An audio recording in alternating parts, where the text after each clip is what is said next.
como el Padre. Una vez más, misericordioso como el Padre, misericordioso como el Padre. Bajo la consigna de esta frase, el Papa Francisco ha convocado a la Iglesia a vivir la experiencia de un jubileo, el jubileo de la misericordia. Uno se pregunta, ¿y de dónde el Papa se sacó esto del jubileo? El Papa es un hombre muy sensible y escucha. Y regresando de uno de los viajes, le preguntaba a los periodistas qué podía hacer la Iglesia como para mostrar el rostro compasivo de Dios. Y uno de los periodistas le dijo, celebre un jubileo de la misericordia, un jubileo del perdón. Y el Papa agarró la idea. Le dio vueltas y vueltas y vueltas, como hace él, a las cosas. Y unos meses atrás se levantó públicamente y nos dijo, comienza el jubileo de la misericordia. ¿Y cómo vamos a vivir este jubileo? Por la palabra de Dios, tomando como base y fundamento esta frase del Evangelio. Misericordiosos como el Padre, misericordioso como el Padre. Cántese lo que está a su lado. Misericordioso como el Padre, misericordioso como el Padre. Cánteselo mirándolo a la cara, no al piso. Mira al piso. Vamos a ver. Misericordioso como el Padre, misericordioso como el Padre. Y como hay mujeres, hay que meterlas, ¿verdad? Así que, misericordiosas como el Padre, misericordiosos como el Padre. Y así nos sentimos todos incluidos y no excluidos. ¿De dónde viene esta experiencia de la misericordia? La palabra misericordia es muy interesante. Si la escribimos, tuviéramos aquí un pizarrón grande y la escribiéramos, veríamos misericordia. A mí me gusta jugar con las palabras y las pico mucho, ¿verdad? Haciendo como las gallinas, escarbando, buscando. La palabra mi, ¿qué significa? Yo, mi, y ser, ¿qué significa? Yo también, pero tocando la persona. ¿Ven? Entonces, mi ser, lo que yo soy como persona, mi realidad, ¿cuál es? Pues brinquen de mi ser y vayan al final de la palabra, ia. Y entonces descubrimos que mi ser, mi realidad, como la de Adán, es la de descubrir que mi miseria. Y dentro de mi miseria, que descubro entonces mi debilidad, mi limitación y mi pecado, hay un ser. La palabra ser aparece en el medio. Mi ser. Y este ser, en mayúsculo, lo contemplamos desde la experiencia de Jesús y le llamamos Dios. ¿Y cómo es este ser en mayúscula? Decía la primera lectura, rico en clemencia, rico en misericordia, rico en perdón. Ahora miren ustedes, en medio de mi miseria hay un ser que es rico. Y este ser, ¿por qué es rico? Porque tiene cordia. ¿Y qué quiere decir que tiene cordia? ¿Que tiene? Corazón. Y este corazón, día a día, me lo manifiesta derramando sobre mí, ¿qué? Su misericordia. Por eso, misericordiosos como el Padre, misericordiosos como el Padre. Una vez más, misericordiosos como el Padre, misericordiosos misericordiosa la segunda. Dentro de la experiencia de la misericordia, este Dios rico en amor, en ternura y en compasión, nos convoca en este miércoles a mirar hacia el futuro, a iniciar un camino, una aventura. Y es una aventura de conversión. Fíjense, y volvemos a la palabra. La palabra versión, ¿qué significa? ¿Qué es una versión, maestros de español? Profesores catedráticos de español, ¿qué es una versión? Estudiantes, ¿qué es una versión? Señor presidente, ¿qué es una versión? Versión es eso, un ver, como yo veo y luego narro. Y este mismo acontecimiento que tenemos aquí ahora, esta Eucaristía, posiblemente cuando terminemos habrá diferentes versiones, según yo mire. Ahora miren, la palabra versión, si le cambiamos el prefijo, cambia totalmente.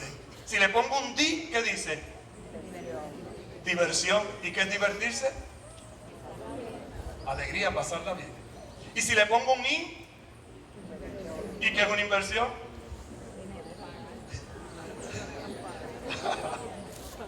Poner en para el futuro. Es la misma palabra, versión, la misma raíz, solo cambia el prefijo. El Señor nos está llamando a que a conversión.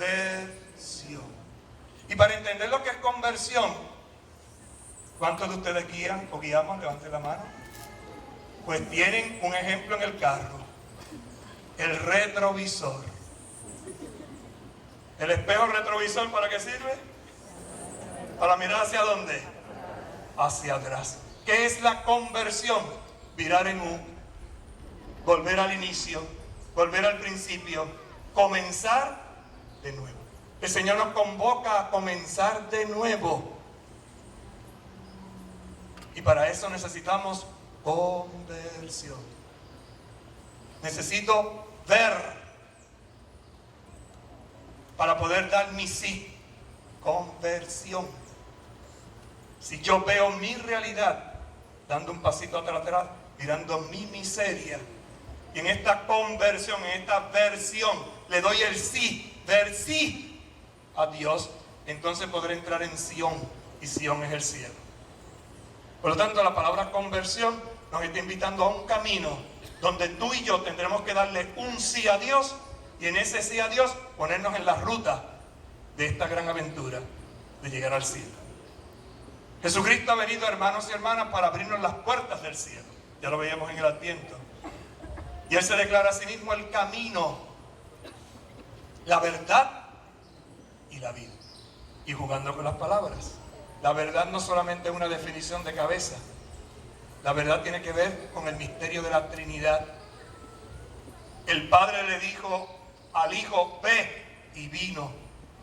Ve, verdad, ve. ¿Y a qué vino? A ver. ¿Y qué fue lo que vio? El desastre que había aquí. Y porque vino y vio, se dio. Y ahora entendemos que la verdad es algo más que una definición de cabeza, sino que es sobre todo un estilo de vida. Y entonces entendemos por qué Jesucristo es vida. Porque vi, doy. ¿Quién se encuentra con Jesucristo? Y para eso es este tiempo especial de la Cuaresma. Entra en el tiempo de Dios. Y decía la segunda lectura, este es el tiempo de la misericordia. Ese es el tiempo en que yo descubro mi miseria, mi debilidad, mi limitación y mi pecado. Y el pecado, volvemos a lo mismo, no es una definición de diccionario, de cabeza. El pecado es una experiencia existencial. Y dicen los grandes filósofos, como todos esos padres sabios que están allá arriba, empezando por el padre Íñigo, que el pecado es la muerte ontológica. ¿Qué rayo es eso? El pecado es la muerte del ser. Y por ahí se meten y todas esas cosas que uno oye y dice, qué bonito, qué ay, maravilloso. Yo no entiendo nada, pero es bonito. No importa. El Papa lo define en la Evangelii Gaudium, en el número 1, de una forma bien sencilla. Experimentar ¿Qué significa experimentar el pecado? 3 cosas. Aislarse,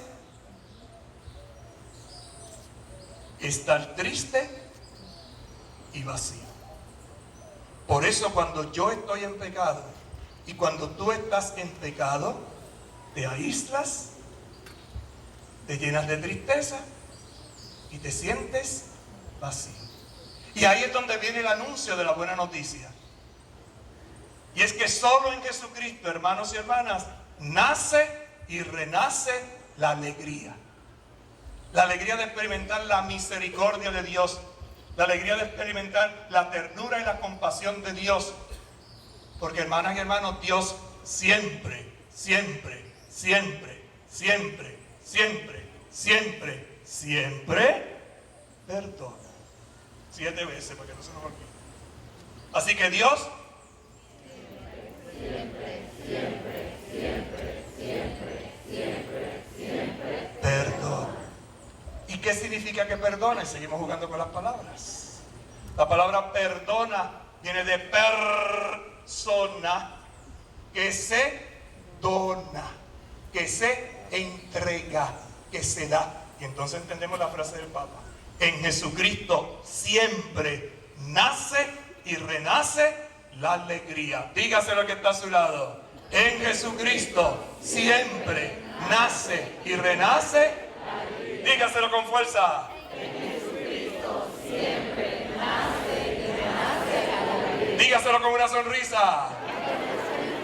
Siempre nace y renace. Hermanos, el Evangelio nos tiene que llenar de alegría. Si el Evangelio no nos hace sonreír, ¿a qué vinimos? A nada. Ya decía Gandhi, yo no sé qué le pasa a los cristianos, que tienen una noticia tan grande, y la anuncian así: ay, yo me siento tan feliz. Ay, estoy tan contento. Y la alegría se acrecienta en la medida en que yo la entrego y la doy. Y por eso viene el Evangelio. Porque este tiempo penitencial que la iglesia nos propone, hay que vivirlo en la alegría, en el gozo de saber que se acerca la Pascua del Señor. Y la palabra Pascua significa paso, significa salto. Por eso cuando leamos en estos días el libro del Éxodo nos vamos a dar cuenta en uno de los textos que dice: y llegó el ángel del Señor y saltó. Y ahí vienen los conejos de Pascua. Uno dice: ¿qué tiene que ver un conejo con la Pascua? Pues que el conejo salta. Y además pone huevo. Son los conejos que no entiendo. ¿Por qué el conejo y el huevo? Por la vida. Porque es el signo de la vida en la clave hebraica de los judíos.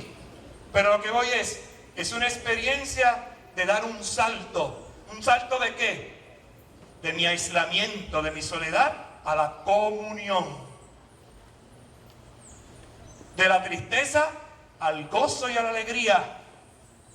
De mi vacío a la plenitud de experimentar el amor compasivo y tierno del Dios que me ama, que me ha manifestado en Jesucristo su misericordia. Por eso, misericordiosos como el Padre, misericordiosas como el Padre. Otra vez, misericordiosos como el Padre, misericordiosas Como el Padre. Pero esto es un combate, hermanos y hermanas. Esto no es nada fácil. Esto no se logra en un santiamén. Es una lucha. Y a partir del próximo domingo se nos va a decir a dónde tenemos que ir a combatir y quién nos va a guiar en la lucha. Pero como a los combates no se puede ir sin herramientas, sin instrumentos de defensa, hoy la iglesia nos entrega 3 instrumentos. A saber, oración, ayuno y limosna. ¿Qué tipo de oración nos invita a hacer la iglesia a partir de este tiempo? No quiere decir que no recemos, no. Es que se nos está invitando a un tipo de oración muy especial. Y el Papa, en el mensaje que ha escrito este año, ha insistido mucho, el mensaje de la Cuaresma, nos dice, insisto, es la oración del que escucha. ¿Y qué escucha? La palabra de Dios. En hebreo la palabra escucha se dice Shema. ¿Cómo se dice? Shema. Ay, para que aprendan algo de hebreo. Yo lo sé poquito, pero lo que se lo digo, ¿verdad? ¿Cómo se dice? Shema. Y eso suena como a bofetada. Shema Israel, escucha Israel. Ese es el primer mandamiento. Abre el oído. ¿Cuántos tienen perro? Y cuando usted llama al perro, hace. ¿Qué hace el perro? Viene, pero antes de venir, antes de menear la cola, para la oreja. Así que la iglesia está llamada ¿a qué? A parar la oreja. Y ya lo dice el profeta Isaías: cada mañana me despierta el Señor y me espabila el oído. Y yo como discípulo, como discípula, escucho. ¿Discípulo es el qué? ¿Y por qué? Aprende. Así que discípulo es el qué? Escucha. Y lo que lo practica. Y lo que practica lo comunica. Por lo tanto, cada cristiano, cada cristiana, desde el bautismo es discípulo, discípula, misionero y misionera. Se te invita durante la Cuaresma a escuchar. Shema, escucha, para la oreja, abre el oído, presta atención. Y recordamos cuando éramos más pequeños, como estos pequeñitos que están aquí, los maestros y las mamás y los papás le dicen: ¿me estás escuchando? No dicen: ¿me estás oyendo? Mírame y escúchame. Y para escuchar hay que parar la oreja. Estaba yo un día en la catedral de Caguas celebrando la Eucaristía. Había un nene que se pasó la misa así. Cuando terminó la misa, la Eucaristía, que salimos a la puerta a saludar, yo le pregunto al niño: ¿te duelen los oídos? No. ¿Por qué? Son muchachos. ¿Por qué? Bueno, como vi que tenías la manita ahí todo el tiempo parándote la arriba. Ah, chico, tú no entiendes. ¿Qué es lo que no entiendo? Es que mi mamá me dijo que cuando uno viene a la iglesia tiene que escuchar, porque si no le entra por una oreja y sale por la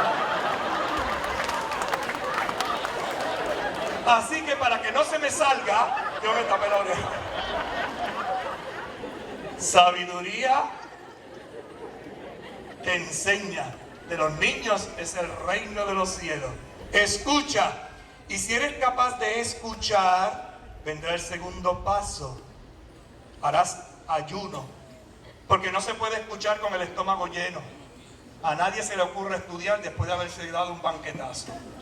Hay que tener un poquito de hambre, de deseo. Y la iglesia te invita a escuchar, a tener hambre de Dios. Por eso viene el ayuno. Pero miren, a la palabra ayuno hay que cambiarle una letra. Quítele la letra N y póngale una letra T. ¿Qué diría? ¿Qué diría? ¿Qué diría? Por lo tanto, si yo ayuno, yo ayudo. El ayuno que nos propone la iglesia no es el del ahorro. Porque hay gente que lo ponemos en economía, ¿no? Economía quiere decir que si tú te comes 10 pesos diarios, algunos se comerán más, pero en fin, vamos a ser benévolos, 10 o menos, 10 pesos, pero el día que yo hago ayuno, digo, pues hoy voy a comerme 3 pesos nada más en comida. ¿Y qué hago con los otros 7? Los guardo. No, señor, eso se llama ahorrar. Y la iglesia no te está diciendo que ahorre, la iglesia te está diciendo que lo des en caridad, el limón en ofrenda. Por lo tanto, si te comes 10 pesos y haces ayuno hoy, lo que no te comas hay que dar. Y no necesariamente a la iglesia. No es para la colecta, para que los curas tengan más chavos en la iglesia. No es eso. Es a una obra de caridad. Y aquí viene el proyecto del Papa. Y este año, en este jubileo de la misericordia, el Papa se ha empeñado en que nosotros redescubramos, ya lo sabemos, pero que lo redescubramos, las 14 obras de misericordia, 7 corporales y 7 espirituales. Las 7 corporales casi todo el mundo se las sabe. Tuve hambre, tuve sed, estaba enfermo, estaba preso, Esas 7 obras, más las otras, ¿verdad? Esas 7 obras de misericordia, el día del examen por la tarde, cuando venga Jesucristo te va a decir, ¿rezaste 1000 rosarios? No, Señor. ¿Fuiste 10,000 veces a misa? Tampoco. ¿Te leíste la Biblia 50 veces? No. Te va a decir, ¿tuve hambre? ¿Me diste de comer? Checkmark. ¿Tuve sed? ¿Me diste de beber? Por lo menos una vez en la vida hágalo, para que por lo menos llegue allí con la tarjetita y diga, mira, yo por lo menos lo hice una vez, ¿verdad? Aquí está mi checklist. Porque si no, Nacariles de los Orientes, que no vamos para ningún lado. ¿Cuándo lo hicimos? Cuando lo hicieron con uno de estos mis hermanos más pequeños. Libérate del juicio. Vamos a realizar ahorita un rito y nos pondremos ceniza en la cabeza. Y la ceniza tiene 3 significados. Primero, la ceniza mancha, como el pecado. Segundo, si yo quemo esta túnica blanca con esta túnica lila, ¿en qué se convierte? En ceniza. ¿Puedo distinguir la ceniza lila de la ceniza blanca? No, porque ante Dios todos somos iguales. Y tercero, la ceniza es nada. Adán al revés. Si usted lee Adán al revés, es nada.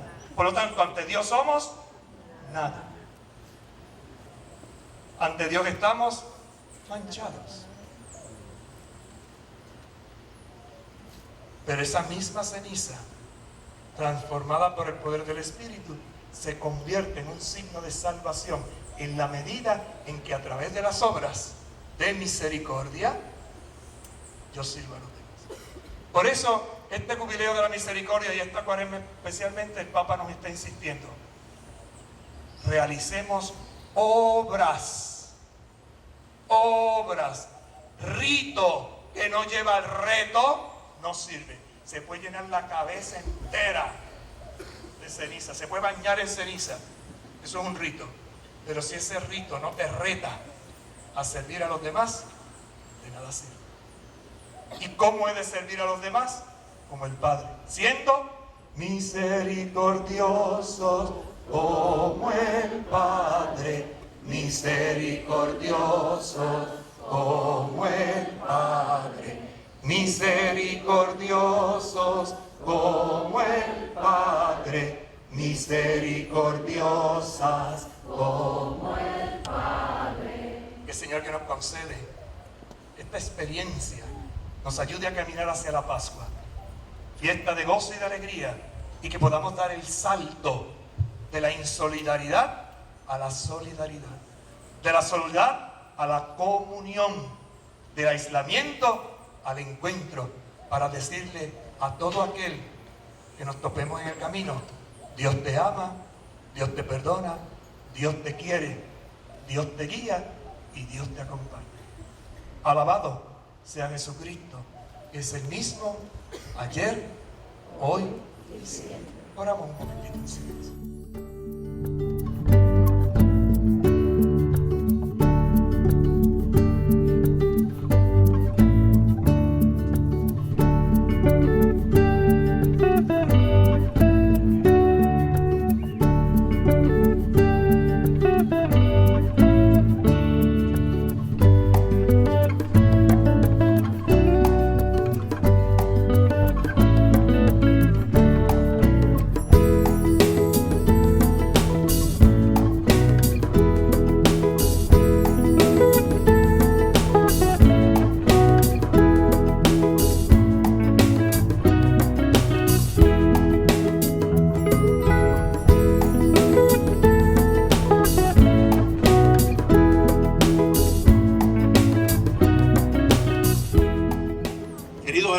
Queridas hermanas, la cuaresma es tiempo de alianza.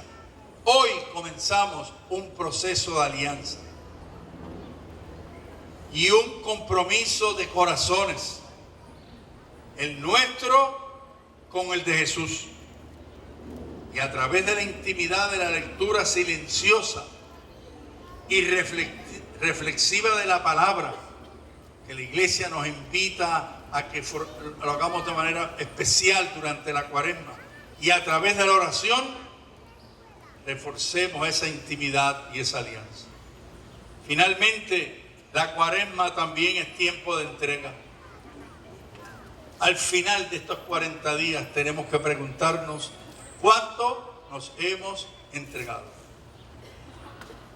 ¿Cuánto hemos entregado de nosotros mismos? El Papa Francisco nos ha pedido que hagamos nuestro el jubileo de la misericordia. Y nos invita a realizar de modo especial las obras de la misericordia. Y en esta mañana mi convocatoria como su presidente es que lo hagamos en nuestra universidad. Desde nuestra universidad. Desde nuestra realidad universitaria. Que busquemos las maneras personales e institucionales universitarias para que hagamos realidad estas obras de la misericordia, que ya ustedes las escucharon hace un rato atrás. Dar de comer al hambriento, dar de beber al sediento, dar posada al necesitado. ¿Cuántos estudiantes internacionales nosotros tenemos aquí? Vestir al desnudo, visitar al enfermo. ¿Cuántas personas en nuestra comunidad están enfermas? Socorrer a los presos, enterrar a los muertos, enseñar al que no sabe, dar buen consejo al que lo necesita, corregir al que está en error, perdonar las injurias, consolar al triste, sufrir con paciencia los defectos de los demás. Sufrir con paciencia los defectos de los demás. Rogar a Dios por los vivos y por los difuntos. 3 palabras: conversión, oración y entrega. Y entrega misericordiosa.